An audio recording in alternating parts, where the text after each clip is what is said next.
Marshall, can you introduce yourself to the viewers on the web? So I'm Marshall Long from Yale University. And so what is your role on the ACME project? So I'm the principal investigator on one of the experiments called co-flow laminar diffusion flames, or CLD flame. And on that project, my co-investigator, Mitch Smook, a colleague at Yale, and I are looking at gaseous flames where we have fuel coming out of a nozzle, but also a co-flow of air. Okay, so a gaseous fuel out of a tube surrounded by airflow.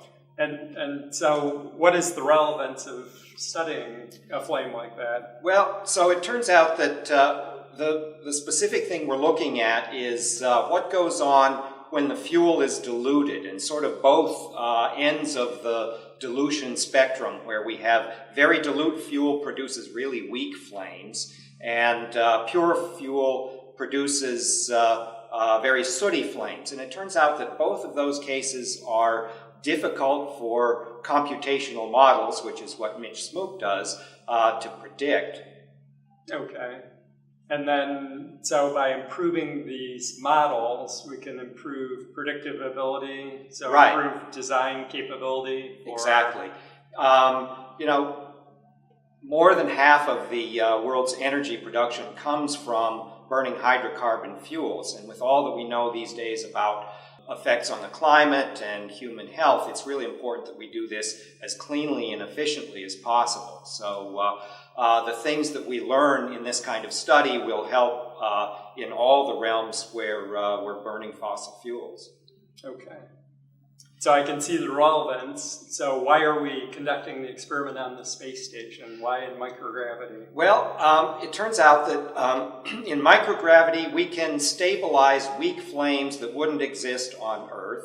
You want your computational models to be applicable over a broad range of things. The other thing is, for the very sooty flames, we get about a factor of 6 more soot in microgravity than normal gravity, and again, that's something that currently the models are not really up to predicting. So it gives us a much broader range of conditions that we could get on the Earth. Okay.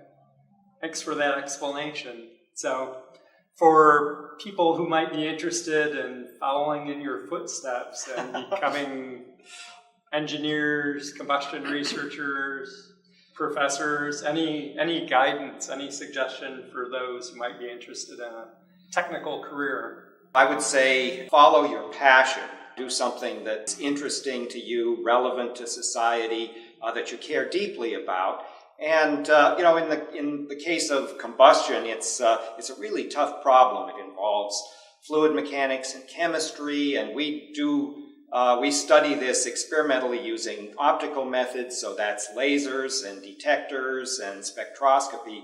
So from the standpoint of studying combustion, it's a tough problem that involves all kinds of different skill sets, and it's just been a great deal of fun. Well, thank you for sharing about your experiment. Sure.